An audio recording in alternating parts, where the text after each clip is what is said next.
Kia ora and welcome to 5 Minutes with the FMA, a podcast by New Zealand's Financial Markets Authority. My name is Jess. I'm from the Communications and Delivery team here at the FMA. Today we're going to be talking about the Financial Conduct Report. This report outlines the FMA's regulatory priorities for the next 12 months and the rationale behind those priorities.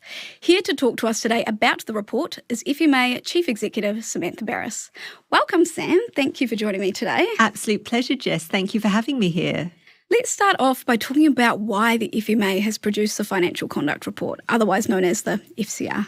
So this is our second FCR, and the reason that we produced it, and we did our first one last year, is because for me, a golden rule of regulation is to be as predictable as possible. The more the industry and the firms you regulate know what we're going to be interested in and why, the better the outcomes will be and the better prepared everyone will be. And the FCR is the vehicle for us to do that. It provides a look forward for the year coming up on what it is the industry can expect from the FMA and how to prepare for the kind of engagement that we will be wanting to have with them. And talking about looking back, could you tell me what we've achieved over the past 12 months? It's been a great 12 months. The delivery against the priorities that we set out in the first financial conduct report has been great. I mean, just some highlights. We published the work that we did into access to financial advice, but it wasn't just a document that we produced.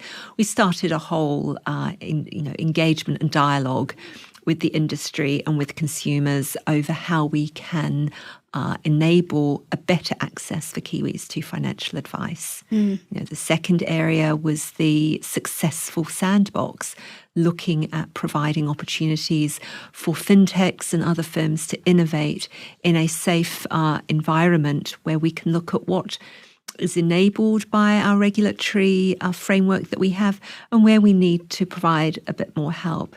And in the last few months of the year, we introduced the concept of scaling up the sandbox through an on-ramp license. So there are two things there. So looking forward to this year, what are some of the key focus areas? Yeah. So we're operating in an even more uncertain environment geopolitically, with some question marks over economic times that people are living in. And what we can look forward to in this coming year is, as with last year, a particular kind of sector by sector approach. So if you're a financial advisor, you'll be able to pick up the financial advice chapter and look at what we'll be focusing on for there. But also, I think importantly, there are some cross-sector themes that we will continue to work on. They emerge from the work that we did last year. So there are 4 cross-sector themes that we are looking at and are set out in the FCR. The first is conflicts that may arise in certain types of remuneration structures. And these will be conflicts that cut across customers getting the outcomes that they are expecting from the products. And that will be particularly with financial advice as well as credit. We'll also be looking at product design for new and redesigned products. What is the intended outcome for the customers that the firms have in mind, and are those experienced in the ways that customers would expect them to be experienced? And following on from the product design is taking the work that we did last year on complaints, where we were looking at how well do customers know how to complain. This year, we're going to be lifting it up a notch and looking at how firms are using the rich source of information that is presented through complaints data in their product design, in their service design, in the lifting up of the quality of the experience for customers. And the fourth area is we will be looking at fraud, the prevention of fraud, detection as well, and we'll be particularly focused on insurance fraud, mortgage fraud, and a worrying increase in fraud around withdrawal of KiwiSaver for first-time house buyers. That's great. And I know we're focused on innovation, in particular the emerging trend of artificial intelligence. Could you talk a little more on that?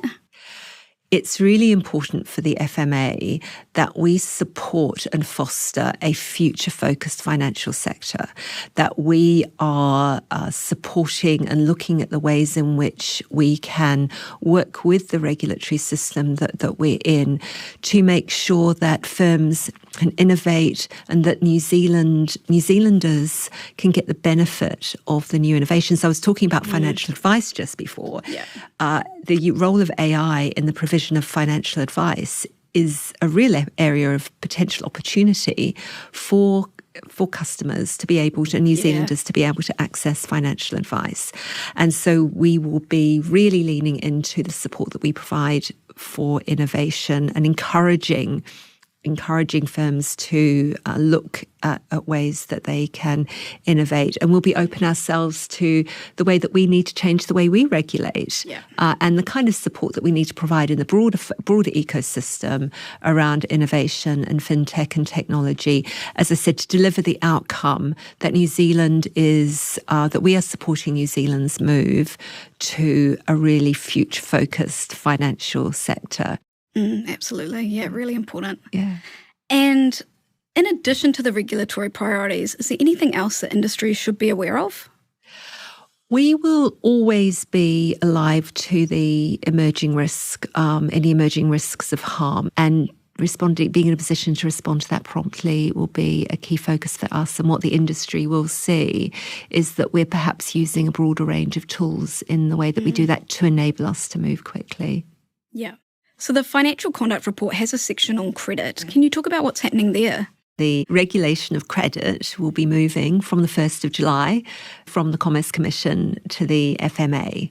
We will be in a position to bring together the great experience that our Commerce Commission colleagues have, who will be joining us here at the FMA, with the broader toolkit that the FMA has to be able to expand the ways in which we can regulate credit, the provision of credit, and particularly some of the focus on vulnerable customers. And so what should industry do with the report? We'll be doing a lot of engagement around the Financial Conduct Report. We're an engagement-led regulator. That's really important to us. We want to give the industry every opportunity to be able to understand what we're going to be focusing on, because that way we can work together to deliver some really great outcomes in this coming year. Awesome. Thank you so much for your time today, Sam. Pleasure.